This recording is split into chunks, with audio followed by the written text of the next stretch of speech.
Dear Xavier, Job, bullies are cruel, not cool. Love, Philippa. Long ago, in a land called Uz, lived a good man by the name of Job. He was happily married, had 10 children, and was very wealthy. He owned thousands of sheep, cattle, oxen, and donkeys, and had lots of servants. Job was the most honorable and respected man in the land, and everything in his life was perfect. One day, Satan appeared before God as he watched over Job. "Look how much Job loves me," God boasted. He knew that would rile Satan and make him green with envy. "Job only worships you because you gave him so much," Satan said spitefully. "I bet that if everything he has was taken away, he would curse you instead." "You want to take me on a bet? I'll beat you," God said, smug with confidence. "Do whatever you want to Job to help you win. He will never curse me because he loves me too much." Satan gave a wicked smile and slunk away to devise a devilish plan to make Job turn against God. A few days later, Job was in the village helping an elderly lady with her grocery shopping. He was interrupted by one of his servants who ran up to him breathless. "All your oxen and donkeys were stolen," he gasped. A second servant followed. "A fire burnt all your sheep and killed some of the servants," he cried. A third servant, close on his heels, sobbed, "All your camels have suddenly taken ill and died." Just then, a fourth servant came running with the most devastating news of all. He couldn't look Job in the eye. He held his hands in front of him, twisting his fingers around each other, and whimpered, "Your children were having dinner in the house, and a terrible wind blew the house down. Your children are all dead," he stammered. Job collapsed to the ground and sobbed into the hard, dry earth. In an instant, he had lost everything, his wealth and his family. He was inconsolable. Job tore his clothes, shaved his head as a sign of mourning, and wept. "The Lord gave me everything, and he has the right to take it away. I will still praise God." Satan was furious. He was convinced Job would have cursed God. "I want to put him through another test," he spat. "I told you that nothing would stop Job from loving me," God gloated. "Put him through another test. Job will never curse me." Satan was excited. He had the perfect test for Job. He covered Job's entire body with sores and boils. Job became very ill. The pain and itching was so unbearable that he took pieces of broken pottery to scratch the sores. But Job still did not curse God. Job was sitting on a bench, struggling to find a comfortable position from his sores, when his 3 friends came to visit. It was Eliphaz, Bildad, and Zophar. They came to sit with him for the customary 7 days of mourning. Job didn't speak until the 7th day. "Can any of you tell me why God did this to me?" Job asked, crippled with grief. "Job, you have comforted other people for years, but now it shows that you never understood their pain. It's obvious that you are suffering because you have done something wrong. You need to do something to win God back on your side," Eliphaz said. Bildad and Zophar agreed. "Eliphaz is right. You had to have committed evil and offended God. You need to work harder to show God how good you are," Bildad said. "Your children brought their death upon themselves," Zophar declared, adding to Job's anguish. Eliphaz nodded in agreement. "Whatever you did wrong probably deserves greater punishment than what you received." Job was mortified by their heartless response. Friends are supposed to provide comfort during a difficult time, he thought. "I have lived an exemplary life. I always showed kindness towards anyone who needed help and never turned anyone away," Job argued. His friends remained unconvinced. "It's obvious you are wrong because God punished you for something terrible you did. You need to get honest with yourself and acknowledge what it was that incurred the wrath of God," Eliphaz retorted. Maybe there was a kernel of truth in what they said, he thought. Maybe I deserve to be punished. "Here we are trying to help you and you dismiss our advice. Where is your gratitude for our wisdom?" Zophar asked. "I cannot understand why God allowed this to happen when all I have ever shown him was respect and devotion," Job replied. feeling helpless and alone. I want God to tell me why he punished me when I have done nothing wrong. Suddenly the sky turned dark grey. Thunder cracked the air and jagged bolts of white-hot lightning zigzagged across the sky. The wind picked up, howling and swirling, tearing leaves from trees, uprooting plants and tossing them into the air. A powerful voice was heard above the storm. "Job!" God called out. "Don't you dare question why I do anything. I am not answerable to you. Where were you when I created the world? You can't do what I do, so don't challenge me," God sneered. Job crouched down and covered his face with his hands, terrified he had angered God. "Do you know how big the earth is? You don't. So don't try and understand why I punish and reward people, because you will never understand my ways." God continued.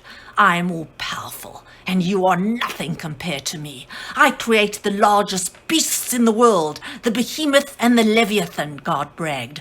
"Don't challenge me when you know nothing about my power." Job knew of those beasts. The behemoth was the king of the land, and the leviathan was the king of the sea. They were ginormous, and nothing compared to them in size. Overwhelmed by these questions, Job replied, "You are right.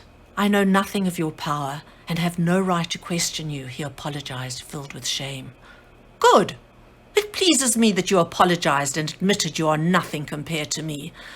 But I'm upset with Eliphaz, Bildad, and Zophar for giving you wrong advice. They too don't understand my ways," God said. "Please don't be angry and punish them," Job begged.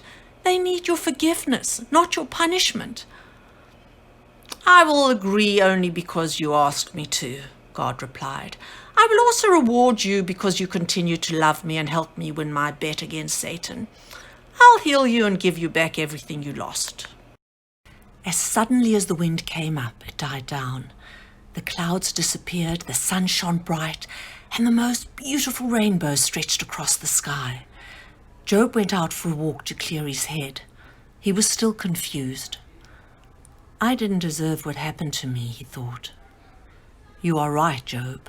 You didn't deserve what happened to you. That was a shunder, a disgrace," the voice said. Job froze. He had no idea where the voice came from. How did the voice know what he was thinking? "Who are you?" Job asked timidly. "Think of me as your best friend. I am love, truth, peace, and joy. Sometimes I am also called God, and I live everywhere, even inside you." "How can that be? I've just been talking to God, and you don't sound anything like him." "That was Satan pretending to be me. Just like I have different names, so does Satan. The Dibuk, or devil, and the ego." "What is an ego?" asked Job. "An ego is insane. It feeds off fear and lives on lies. An ego wears different masks, pretending to be something that it isn't. That's how Satan was able to impersonate me. To him, this was all a game to satisfy his ego," Love explained. Job was stunned. "I can't tell you how relieved I am. I was heartbroken that you took a bet with the devil and didn't care what happened to me as long as you won." "Only someone insane would take a bet with the devil. I am the exact opposite. Where Satan is consumed by jealousy and cruelty, I know only love, kindness, and peace. Satan's goal was to bully you until he won. Bullies prey on others to make themselves feel powerful." "Are you saying that my friends are bullies because it made them feel powerful when they insisted I deserved to be punished?" "Yes. Like schoolyard bullies, they ganged up against you. They wanted you to believe that you were worthless and deserved to be punished. Bullies also brag and boast and show off because deep down they know they are weak and feeble," Truth explained. Job nodded his head and listened attentively. "The behavior of bullies says everything about them and nothing about the ones they bully. Your friends accused you of being wicked and having no empathy when they were unable to acknowledge your pain and were wicked towards you. Job gave a sad smile. Do you know what self-esteem is? Peace asked. Does it mean how we feel about ourselves? Job replied with a question. Yes. People who have a healthy self-esteem aren't bullies. Those with a low self-esteem feel bad about themselves and bully others. It makes them feel good when they make others feel bad. They almost convinced me that I was bad and deserved to be punished, Job answered. That's another characteristic of the ego. It's called manipulation. A bully manipulates his victims so they doubt their worth and feel worthless. They then demand their gratitude. Now I understand why my friends got angry when I didn't appreciate their advice. Satan did the same. He insulted you until you apologized and admitted he was smarter than you. What can I do if I'm bullied again? Job asked. The best way to deal with bullies is to ignore them. Don't give them the power to make you feel less than the perfect person that you are. Even when they blame me? Especially when they blame you. Blame and shame is another game bullies play. When you asked why you were punished, you never got a straight answer. Satan first blamed you for not being as smart as him, and then gave a gobbledygook response about animals and the world to shame you into silence. He also boasted of his power to make you feel powerless.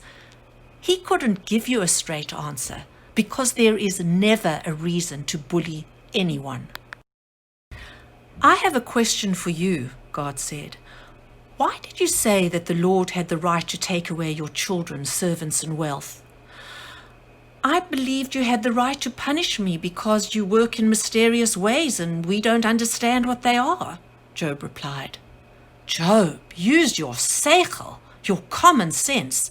If that were the case, I would be another heartless bully who was merciless, vicious, and someone to fear. I don't dish out rewards and punishments because I don't judge and am never offended. I only help, spread love, and teach kindness. I get that now. Thank you. Job was silent for a moment. It makes me happy that even after my friends were cruel to me, I pleaded that they wouldn't be punished. That's because you value forgiveness over punishment. You are a mensch, not a bully. You have integrity and honor, which is the exact opposite of Satan or an ego. Teach your children to be as cool as you are. Do you know how the Bible teaches children that science doesn't count, suffering is noble and fear is necessary? It describes a God that is easily offended, has a fragile ego and a lust for revenge. My Bible stories reverse all of that. They are filled with wisdom, sprinkled with humor and cloaked in kindness. I have given Bible stories a much-needed makeover in the Dear Xavier series, with an enormous thank you to Sue Hickey for editing. Some of the titles are Adam and Eve, Blaming is Shaming. Abraham, You Have Got to Be Kidding. Rebecca, Cheating Isn't Winning. Job, Bullies Are Cruel, Not Cool. David, Fighting Fears. And more will be added all the time.